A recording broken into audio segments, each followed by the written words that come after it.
The boardroom of Meridian Medical Center was silent except for the soft hum of the air conditioning. 12 people sat around the gleaming conference table, but only one was speaking.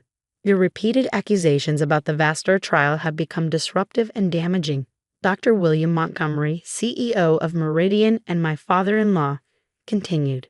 The board has unanimously voted to terminate your position. I looked around at the faces I'd known for years, colleagues, mentors, friends. Most averted their gaze.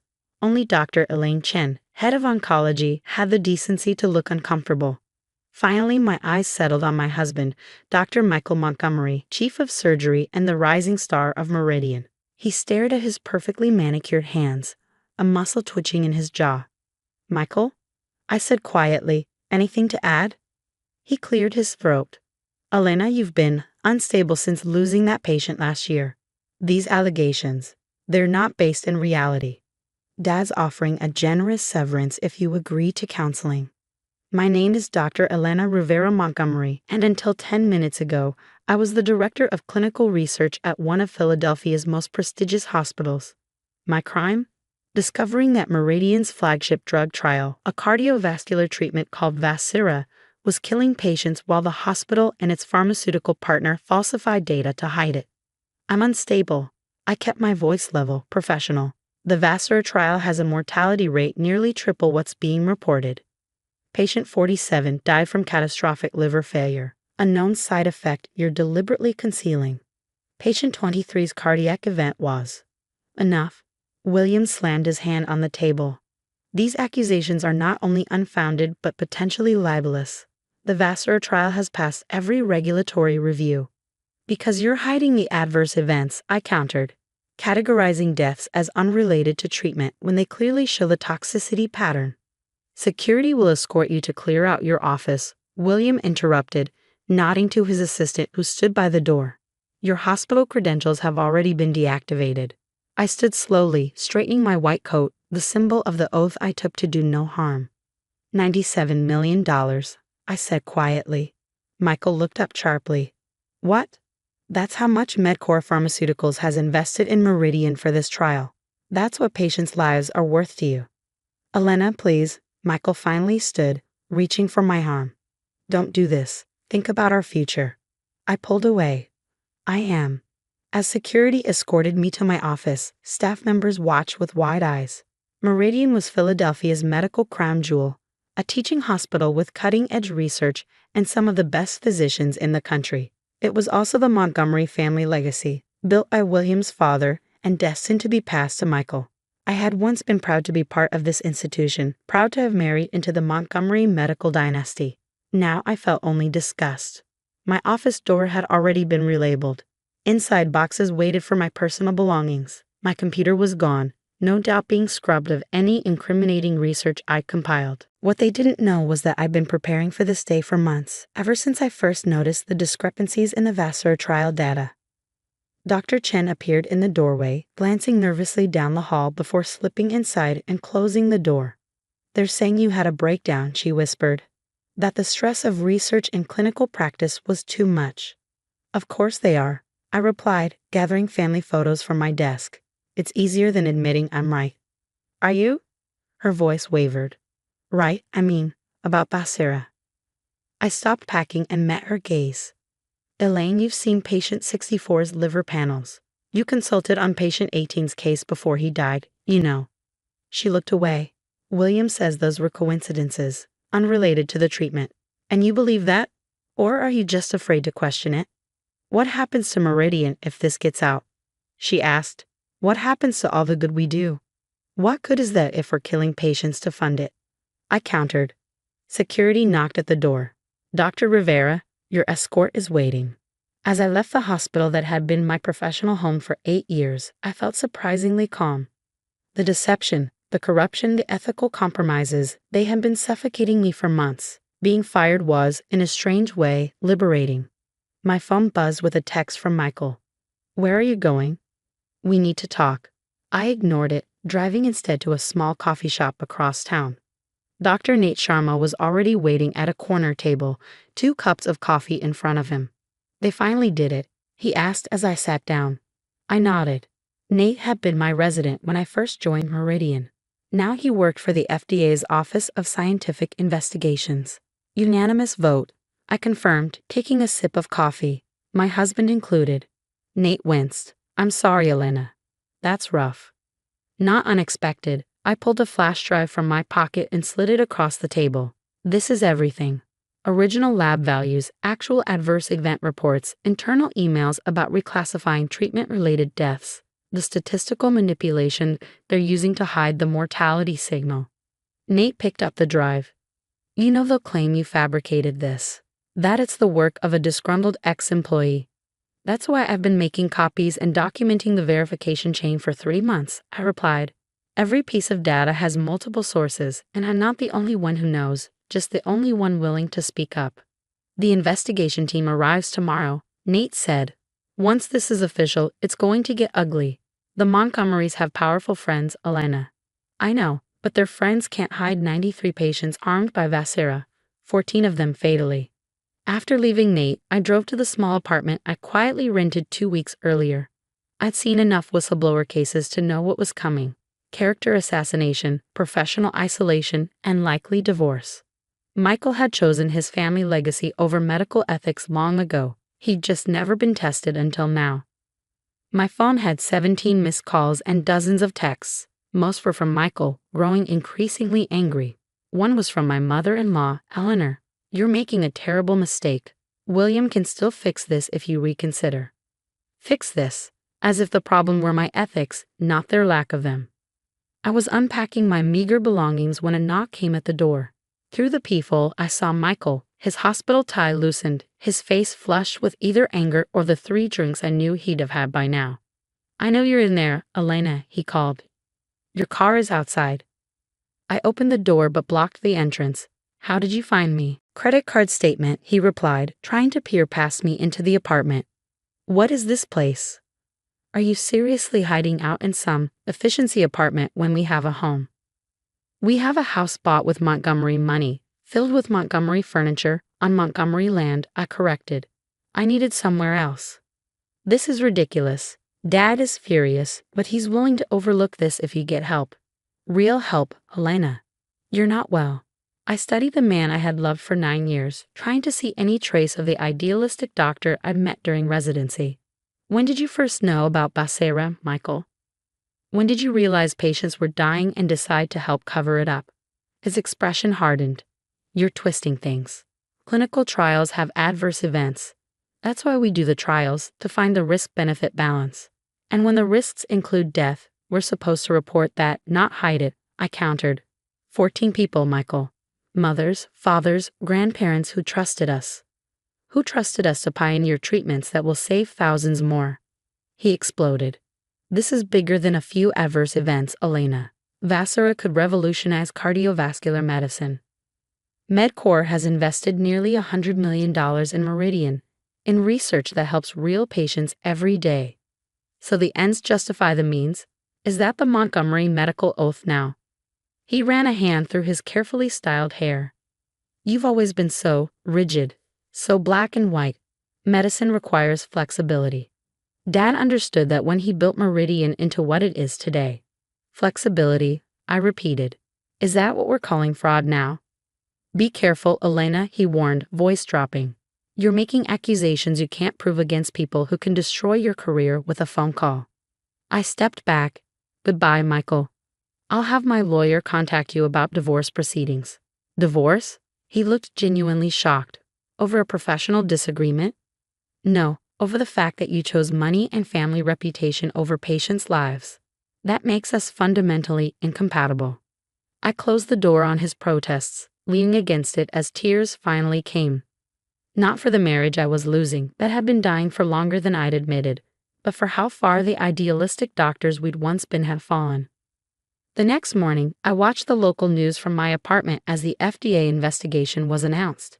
Meridian released a statement expressing full confidence in the integrity of our research and concern about the mental health of a former employee making unfounded accusations. By afternoon, the story had reached national news. Michael texted once. You've gone too far. There's no coming back from this. He was right, but not in the way he meant. Dr. Chen called around dinner time. They're in full panic mode, she said quietly. William has lawyers everywhere. They're pulling records, coaching staff on what to say to investigators. But they can't alter the actual patient data. I replied. Not all of it. Elena, she hesitated. I think I need to talk to the FDA too. Patient 71. I treated her seizures last month. They weren't from her pre-existing condition like William claimed. Do you have documentation? Yes, I kept separate notes after our conversation about patient 47. One by one, the dominoes were beginning to fall. Over the next week, I watched from a distance as the investigation expanded. 2 more Meridian doctors contacted the FDA with corroborating evidence. Medcore Pharmaceuticals announced they were cooperating fully while conducting their own internal review. On day 9, the pharmaceutical company's stock plummeted when an internal email leaked, showing executives discussing how to manage the adverse event narrative. Meridian's public relations team worked overtime, but the damage was spreading. Then came the lawsuit. The family of patient 23, Martin Reynolds, a 57-year-old father of 3, filed the first wrongful death claim against both Meridian and Medcore. Their lawyer had somehow obtained Mr. Reynolds' actual lab values, showing clear visceral toxicity that had been omitted from the official trial records. I recognized the lawyer's name immediately. Jessica Winters, my roommate from medical school who had chosen law over medicine. I wasn't surprised when she called me that evening. I need you as an expert witness, she said without preamble. You're the only one who saw the whole picture. I'm also the mentally unstable former employee according to Meridian's PR team, I reminded her. Which makes you the perfect whistleblower. The more they attack you, the worse they look when the evidence backs you up. I considered this. How many families have contacted you? 9 so far, more calling every day as the news spreads. 9 families seeking justice for loved ones whose deaths have been classified as unrelated to treatment by doctors they trusted. My testimony could help them, but it would also permanently end any chance of my returning to mainstream medicine. The Montgomery's influence reached far. I'll do it, I said finally. But I want to meet the families first. This isn't just about exposing Meridian. It's about making sure they understand what really happened to their loved ones. 2 weeks after my firing, I received a text from Nate, Montgomery Sr. placed on administrative leave. Medcore CEO resigned. You should turn on the news. The FDA had announced a full regulatory action. The Vassar trial was suspended. Patients were being contacted for follow-up medical evaluations. Criminal investigations were being considered. Michael called later that night, his voice rough with either exhaustion or tears. They're saying Dad could face charges. Criminal charges, Elena. For what? Trying to develop a medication that could save lives. For falsifying safety data that cost lives, I corrected gently. Michael, I never wanted this to hurt you, but you did it anyway, he interrupted bitterly. My father's legacy, my family's hospital, my marriage, all collateral damage in your crusade. No, I said firmly. Consequences of your choices. You knew, Michael. Maybe not everything, but enough. And you chose silence. After we hung up, I sat looking at our wedding photo, the last one I brought from my office. We'd been so young, so certain we would change medicine together. When had he decided that the Montgomery name was worth more than the Montgomery reputation for medical excellence? 3 months after my termination, I testified before a congressional committee investigating pharmaceutical research practices. The hearing room was packed with press, industry representatives, and families of Vassar patients. Michael sat in the back row, watching silently as I detailed the systematic fraud I had uncovered. Dr. Rivera, one congressman, asked, "Why do you think so many respected physicians went along with this deception?" I considered my answer carefully. Medicine isn't immune to institutional corruption. When prestigious names, significant funding, and career advancement all depend on certain outcomes, ethical lines blur. The Vassar trial didn't begin as fraud. It began as hope for a breakthrough treatment, but when that hope collided with disappointing results, decisions were made to protect investments rather than patients. And your own career? You must have known exposing this would essentially end it. I thought about the job offers I'd received since becoming the face of the Vassar scandal. Medical ethics consultant, patient advocacy organizations, even academic positions focusing on research integrity. My career didn't end, I replied. It transformed. As physicians, we pledge to do no harm. Sometimes keeping that pledge requires difficult choices. Later, as I left the hearing room, Michael approached me. He looked older, the Montgomery confidence replaced by something more humble. "The divorce papers are ready for your signature," he said quietly. "Thank you." I studied his face. "How are you doing?" He gave a hollow laugh. "Dad's facing federal charges. The hospital board has removed the Montgomery name from the research wing. Half our staff is looking for other positions. How do you think I'm doing?" "Building something new from the ruins," I suggested. "Isn't that what good doctors do?" He looked surprised. "You still think I'm a good doctor, after everything?" "I think you were a good doctor who made bad choices," I corrected. "The question is what you'll do now."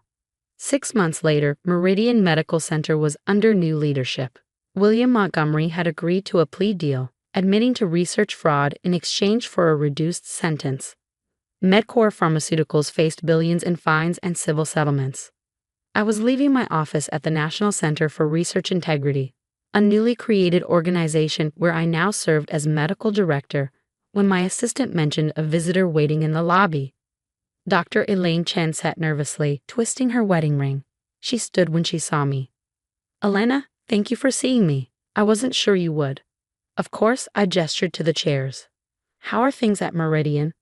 "Different," she said. "Better, I think. The new administration has implemented triple verification protocols for all research data. Everything is open access now." "And Michael?" I couldn't help asking. She smiled slightly. "He's running a community health clinic in West Philadelphia. No research, no pharmaceutical ties, just patient care. He's good at it." I nodded, strangely pleased by this news. "Why are you here, Elaine?" "We're establishing an ethics review board at Meridian," she explained, pulling out a folder. "Independent physicians and patient advocates with authority to investigate any concerns about research or patient care. We'd like you to chair it." I stared at her in disbelief. "You want me, the whistleblower who brought down your hospital's most lucrative research program, to oversee your ethics?" "That's exactly why we want you," she replied simply. "You were right when everyone else was either wrong or silent. We need that voice institutionalized at Meridian." I took the folder, not committing but not refusing. "Who proposed this? The board?" "Michael, actually," she admitted. "He said Meridian needs to rebuild around truth, not legacy." As she left, I opened the folder. Inside was the formal invitation, along with a handwritten note from Michael. "Some legacies are worth burning down to rebuild properly. This would be your legacy, not ours. Think about it." I placed the folder on my desk, next to the framed copy of the scientific journal article I'd published detailing the methodological failures of the visceral trial. The article that was now required reading in medical ethics courses nationwide. The Montgomerys had built their legacy on prestige, wealth, and influence. But perhaps the true measure of medical legacy wasn't found in hospital wings bearing family names or lucrative pharmaceutical partnerships. Perhaps it was found in the simple courage to speak truth, regardless of the cost. To stand alone if necessary, armed with nothing but evidence and the conviction that patients deserve better than noble-sounding justifications for ignoble actions. I picked up my phone and typed a response to my ex-husband. "I'll consider it. On one condition. We name the ethics board after the 14 patients who died in the visceral trial. Their legacy matters most." His reply came moments later. "I'd already proposed that. It was unanimously approved. Sometimes healing requires first acknowledging the wound, not just for patients, but for medicine itself. And sometimes the most important treatment is simply the truth, administered without compromise, regardless of how much it hurts."